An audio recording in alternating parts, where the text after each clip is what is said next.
जय हिंद दोस्तों, स्वागत है आपके अपने YouTube चैनल स्टडी वे 2.0 में। तो इस वीडियो में हम लोग पढ़ रहे हैं रेलवे एनटीपीसी और ग्रुप डी का एसके झा के सर के द्वारा जो मार्केट में सेट आया है उसी का सेट। हम इसका पहला सेट नंबर बता दिए हैं, उसका लिंक डिस्क्रिप्शन में दिया हुआ है। अगर आप अभी तक उस वीडियो को नहीं देखे हैं तो जाकर देखिए। और यह वीडियो सेकेंड है। अगर आप लोग चाहते हैं कि सर का मैथ और रीजनिंग का भी पूर्ण एनालिसिस किया जाए तो आप लोग कमेंट बॉक्स में कमेंट करके हमें ज़रूर बताएं और उस पर भी वीडियो बनाया जाएगा। तो चलिए आज के सवाल नंबर 1 पे पहुंचते हैं, जो कि सामान्य अध्ययन का क्वेश्चन है। इसमें क्वेश्चन की संख्या 40 है। तो चलिए आज का पहला सवाल देखते हैं। पहला सवाल फ्रेंड आपकी स्क्रीन पे ही रहा। पहला सवाल है, मनुस्मृति का अंग्रेजी में अनुवाद किसने किया था? तो मनुस्मृति जो है वह भारत में वेद के बाद सबसे अधिक प्रचलन में पुस्तक है और इस मनुस्मृति की रचना गोया कि गुप्त काल में किया गया था। मनुस्मृति की रचना गुप्त काल में किया गया था और यह संस्कृत में लिखा गया था और इस संस्कृत की पुस्तक को अंग्रेजी में अनुवाद किया था जॉर्ज वुलर ने। तो यहाँ पे मनुस्मृति का अंग्रेजी में अनुवाद किसने किया था? George Buhler, option number B. चलिए अगला क्वेश्चन देखते हैं। सेकंड क्वेश्चन है, ज्ञान प्रसारक मंडली वयस्क शिक्षा संगठन यानी कि एडल्ट एजुकेशन ऑर्गेनाइजेशन का शुरुआत किसने किया था? तो ज्ञान प्रसार मंडली का शुरुआत 17वीं सदी के उत्तरार्ध में दादा भाई नेहरू के द्वारा किया गया था। तो इस प्रश्न का आंसर हो जाएगा ऑप्शन नंबर ए, दादा भाई नेहरू। चलिए अगले क्वेश्चन की तरफ बढ़ते हैं। क्वेश्चन नंबर 3 है फ्रेंड कि भारत माता की प्रसिद्ध तस्वीर भारतीय राष्ट्रीय आंदोलन के दौरान निम्न में से किसने बनाई थी? तो देखिए भारत माता प्रसिद्ध तस्वीर बनाई थी अवनींद्रनाथ टैगोर ने। अवनींद्रनाथ टैगोर ने अवनींद्रनाथ टैगोर ने, जो कि इस प्रश्न में ऑप्शन नहीं दिया है। तो आप या तो ऑप्शन नंबर ए में लिख दीजिए अवनींद्रनाथ टैगोर या ऑप्शन नंबर बी में लिख दीजिए, लेकिन इस प्रश्न का आंसर होगा अवनींद्रनाथ टैगोर। चलिए अगला क्वेश्चन की तरफ बढ़ते हैं। इनमें कौन से स्वतंत्रता सेनानी ने जेल की दीवारों पर महाकाव्य कमला लिखा था? तो जेल की दीवारों पर महाकाव्य लिखने वाले स्वतंत्रता सेनानी का नाम था बीडी सावरकर, विनोद दामोदर सावरकर। यह जो है कि रचना सेलुलर जेल जो कि अंडमान निकोबार में है, इनको जब काला पानी की सजा हुई थी तो उस काले पानी की सजा के दौरान इसने लिख दिया था और इन्होंने इसकी रचना 1909 ईस्वी में की थी। तो इस प्रश्न का आंसर हो जाएगा ऑप्शन नंबर बी। चलिए अगला क्वेश्चन की तरफ बढ़ते हैं। आज का 5वां क्वेश्चन देखते हैं फ्रेंड। 2005 में अहिंसक क्रांतियों की श्रृंखला ने जॉर्जिया, यूक्रेन, किर्गिस्तान एवं लेबनान में सरकारों को उखाड़ फेंका। तो यह कौन सी क्रांति थी? तो 2005 में जो जॉर्जिया, यूक्रेन, किर्गिस्तान एवं लेबनान में क्रांति हुई थी उस क्रांति का नाम था रंगीन क्रांति। इस प्रश्न का आंसर हो जाएगा ऑप्शन नंबर सी। चलिए अगला क्वेश्चन देखते हैं। चीन की विशाल दीवार यानी ग्रेट वॉल ऑफ चाइना का निर्माण का श्रेय किसको दिया जाता है? तो ग्रेट वॉल ऑफ चाइना के निर्माण का श्रेय क्वीन शी हुआंग को दिया जाता है। ऑप्शन नंबर ए याद रख लीजिएगा। इस दीवार का निर्माण 220 से 206 ईसा पूर्व में हुआ था। ईसा पूर्व। चलिए अगला क्वेश्चन देखते हैं। भारत में केंद्र शासित प्रदेश के प्रशासनिक प्रमुख को क्या कहा जाता है? तो केंद्र शासित प्रशासनिक प्रमुख को क्या कहा जाता है? उपराज्यपाल। भारत के प्रत्येक राज्य में एक राज्यपाल होता है और केंद्र शासित में उपराज्यपाल होता है। हालांकि जो छोटे केंद्र शासित प्रदेश है वहां पे प्रशासक को नियुक्त किया जाता है, लेकिन इसमें प्रशासक नहीं दिया है तो ऑप्शन के अनुसार जाएंगे। भारत में केंद्र शासित प्रदेश के प्रमुख को उपराज्यपाल कहा जाता है। ऑप्शन नंबर ए हो जाएगा। चलिए अगला क्वेश्चन देखते हैं। क्वेश्चन नंबर 8 है फ्रेंड, भारतीय संविधान के भाग 5 में अनुच्छेद कितना को सर्वोच्च न्यायालय के गठन, स्वतंत्रता, शक्तियों, अधिकार क्षेत्र और प्रक्रियाओं का वर्णन है? तो आप लोग याद रखिए कि भारतीय संविधान में सबसे बड़ा भाग 5 ही है। इसमें अनुच्छेद 52 से लेकर 151 तक है, यानी कि कुल अनुच्छेदों की संख्या कितना है 100। और जिसमें सर्वोच्च न्यायालय के गठन, स्वतंत्रता, शक्तियों, अधिकार क्षेत्र और प्रक्रियाओं का वर्णन है वह अनुच्छेद 124 से लेकर के 147 तक में है। तो इसको आप लोग याद रखिए, ऑप्शन नंबर ए 124 से 47। अगला क्वेश्चन देखते हैं फिर। आईपीसी का पूरा नाम, आईपीसी जो है कि दंड संहिता है, इसका पूरा नाम होता है इंडियन पेनल कोड, यानी कि भारतीय पेनल कोड। देखिए ऑप्शन नंबर सी। चलिए अगला क्वेश्चन देखते हैं। जॉर्ज लेमेत्रे का संबंध किस क्षेत्र से जुड़ा है? तो जॉर्ज लेमेत्रे का संबंध बिग बैंग महाविस्फोट के सिद्धांत से जुड़ा है। बिग बैंग थ्योरी का सिद्धांत किसने दिया था? एस चंद्रशेखर ने, और जॉर्ज लेमेत्रे ने इसमें महाविस्फोट का सिद्धांत दिया था। चलिए अगला क्वेश्चन देखते हैं। Question number 11। पृथ्वी की सतह पर दूसरा सर्वाधिक प्रचुर तत्व कौन सा है? पृथ्वी की सतह पर दूसरा सर्वाधिक प्रचुर तत्व हो जाएगा सिलिकॉन। और अगर पृथ्वी की सतह पर पहला सर्वाधिक प्रचुर तत्व बोलेगा तो ऑक्सीजन हो जाएगा। चलिए अगला क्वेश्चन देखते हैं। इस प्रश्न का आंसर हो जाएगा ऑप्शन नंबर बी, सिलिकॉन। कितना परसेंटेज है? तो 27.72%। और अगर फर्स्ट में ऑक्सीजन की बात करें तो यह 46.80% है। चलिए आगे देखते हैं। ब्लेडा रेगिस्तान किस देश में स्थित है? इस क्वेश्चन नंबर 12 को देखते हैं। ब्लेडा रेगिस्तान किस देश में स्थित है? तो ब्लेडा रेगिस्तान पोलैंड देश में स्थित है। इसका हो जाएगा ऑप्शन नंबर डी। अगला देखते हैं 13। अर्थशास्त्र में बहुत गहरी, लंबी और दर्दनाक मंदी किस नाम से जाना जाता है? तो अर्थशास्त्र में बहुत गहरी, लंबी और दर्दनाक मंदी को हम अवसाद के नाम से जानते हैं। इसको आप लोग याद रखिएगा। 13वां का ऑप्शन नंबर हो जाएगा ए। चलिए अगला क्वेश्चन देखते हैं। व्यक्तिपरक धारणा द्वारा परिभाषित एक क्षेत्र जो मुख्य स्थान की विशेषताओं से संबंधित भावनाओं और छवियों को प्रतिबिंबित करता है उसे डैश कहा जाता है। तो इस प्रश्न का आंसर हो जाएगा अवधारणात्मक क्षेत्र, यानी कि व्यक्तिपरक धारणा द्वारा परिभाषित क्षेत्र जो मुख्य स्थान की विशेषताओं से संबंधित भावनाओं और छवियों को प्रतिबंधित करता है उसे अवधारणात्मक क्षेत्र कहते हैं। तो एक तरह से कह सकते हैं कि यह अवधारणात्मक क्षेत्र का परिभाषा ही दिया है। इसका ऑप्शन नंबर बी हो जाएगा। चलिए अगला क्वेश्चन देखते हैं।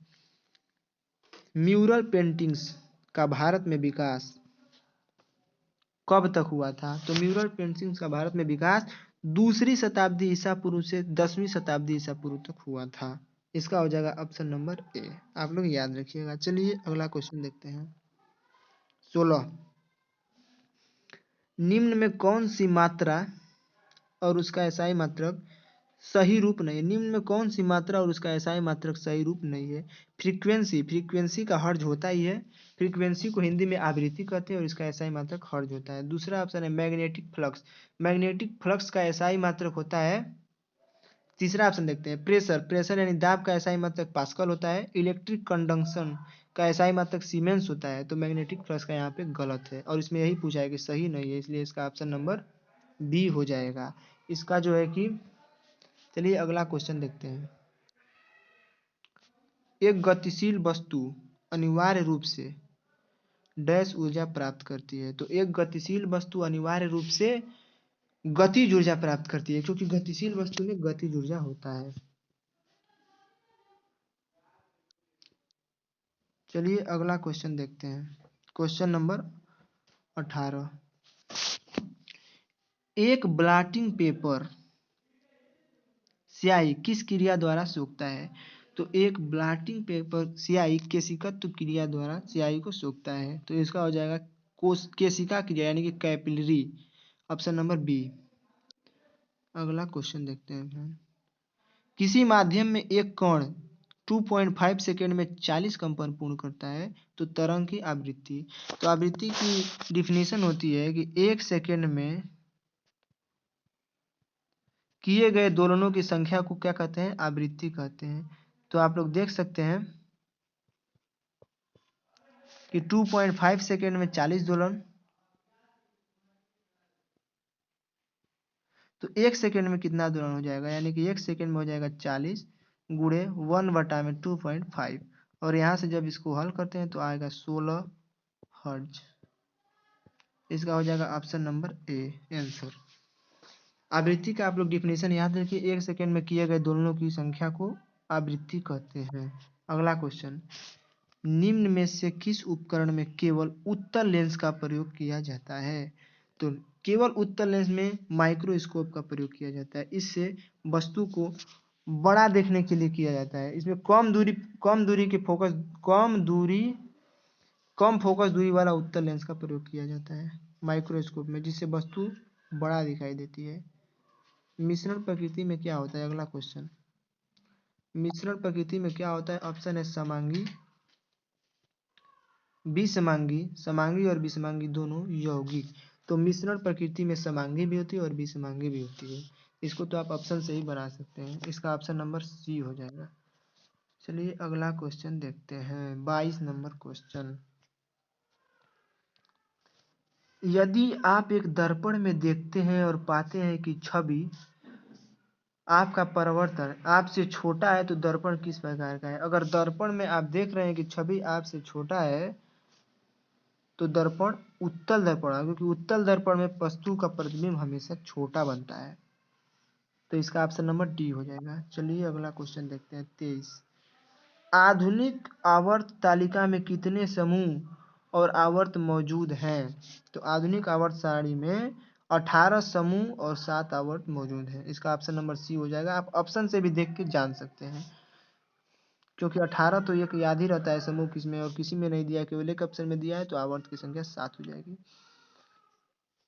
24 क्वेश्चन है, इनमें से कौन सी गैस अजनबी गैस कहलाती है?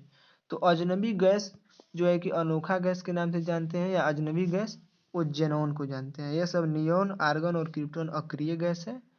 जेनॉन भी एक अक्रिय गैस है, लेकिन इसको अनोखा गैस के नाम से भी जानते हैं। जेनॉन की खोज विलियम रैमजे एवं मार्टिन टेवर्स ने 1898 ईस्वी में किया था, और जेनॉन की परमाणु क्रमांक होता है 54।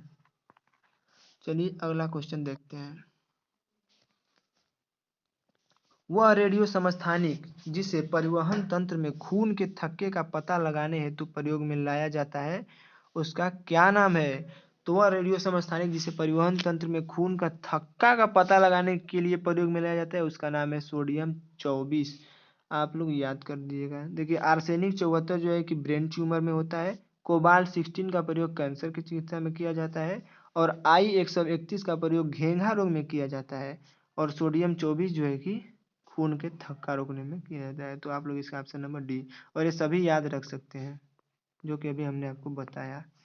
अगला देखते हैं, 26। इनमें से कौन सा जंतु बाकी तीनों से भिन्न है? तो बाकी तीनों से भिन्न देखिए, मगरमच्छ, कछुआ और मेढक, ये दोनों जल में भी रहते हैं और स्थल में भी रहते हैं, यानी कि ये तीनों उभयचर हैं, और एक समुद्री घोड़ा है जो केवल जल में ही रहता है, इसलिए बाकी तीनों से भिन्न हुआ, तो इसका ऑप्शन नंबर बी।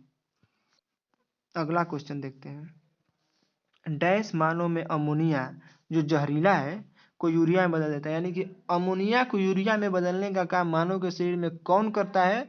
तो इसका हो जाएगा लीवर, जो कि जहरीला पदार्थ होता है। लीवर को जिगर भी कहते हैं और इसको यकृत भी कहते हैं। तो ऑप्शन में कुछ भी दे सकता है, तो आप लोग याद कर सकते हैं। अमोनिया को यूरिया में बदलने का काम लीवर यानी जिगर और यकृत करता है। क्वेश्चन नंबर 28, भू स्थिर उपग्रह किस दिशा में घूमता है? तो भू स्थिर उपग्रह पश्चिम से पूरब की ओर घूमता है। इसका हो जाएगा ऑप्शन नंबर सी आंसर। चलिए अगले क्वेश्चन की तरफ बढ़ते हैं, 29 नंबर क्वेश्चन, वर्ष 2015 तक कंप्यूटर की कितनी पीढ़ियों का उत्पादन हुआ था?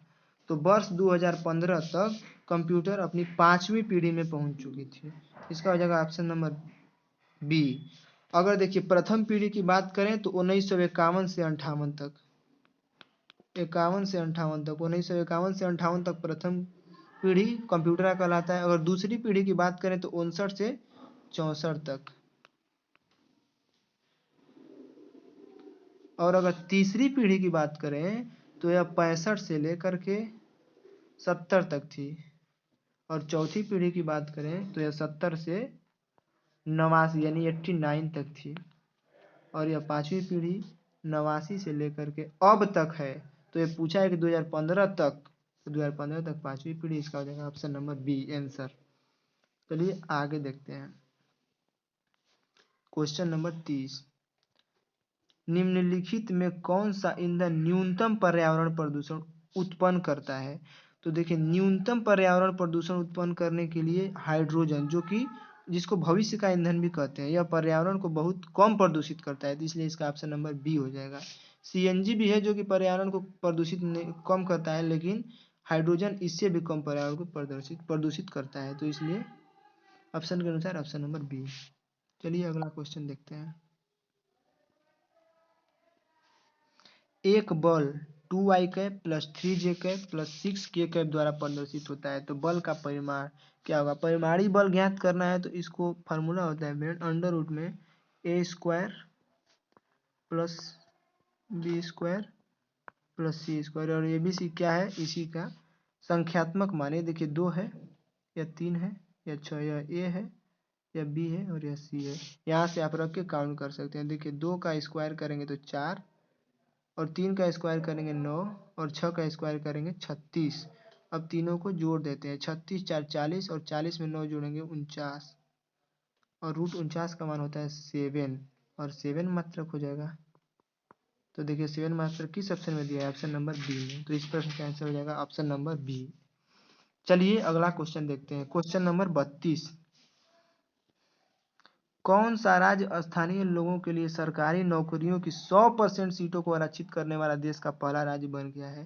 तो इनका आंसर होगा मध्य प्रदेश। मध्य प्रदेश राज्य जो है कि अपने मध्य प्रदेश के मुख्यमंत्री शिवराज सिंह चौहान ने यह फैसला लिया है कि प्रदेश में सभी सरकारी नौकरियां अब प्रदेश के मूल निवासियों के लिए आरक्षित होगी, यानी कि अदर स्टेट का कोई भी व्यक्ति वहां पे जाके फॉर्म अप्लाई नहीं कर सकता है।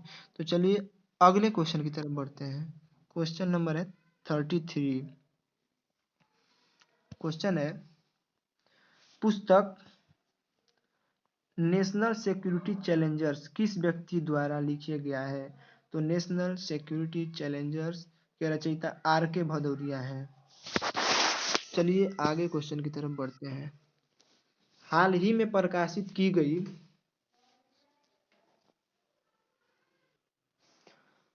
सॉरी फ्रेंड, इस प्रश्न को एक बार फिर से देख लेते हैं। क्वेश्चन नंबर 33, पुस्तक नेशनल सिक्योरिटी चैलेंजर्स किस व्यक्ति द्वारा लिखा गया है? तो इस पुस्तक के रचयिता है सुनील लांबा।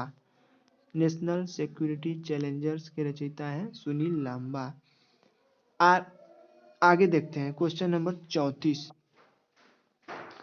हाल ही में प्रकाशित की गई पुस्तक वन अरेंज मर्डर किसके द्वारा लिखा गया है? तो वन अरेंज मर्डर के रचयिता चेतन भगत है। आप लोग इसको याद कर सकते हैं, इसके लिए कोई फार्मूला और ट्रिक नहीं है, केवल इसको याद ही किया जा सकता है क्योंकि यह करंट अफेयर्स का क्वेश्चन है। चलिए आगे देखते हैं।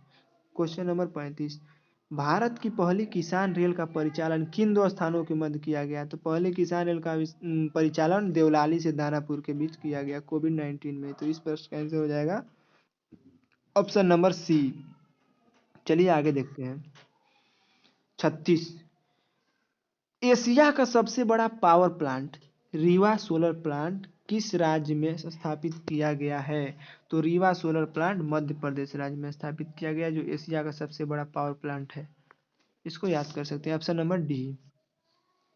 क्वेश्चन नंबर 37 की तरफ बढ़ते हैं। हाल ही में भारत के नियंत्रण एवं महालेखा परीक्षक किसे नियुक्त किया गया है? तो भारत के नियंत्रण एवं महालेखा परीक्षक गिरीश चंद्र मुर्मू को बनाया गया है। इसका आंसर हो जाएगा ऑप्शन नंबर सी। आगे देखते हैं।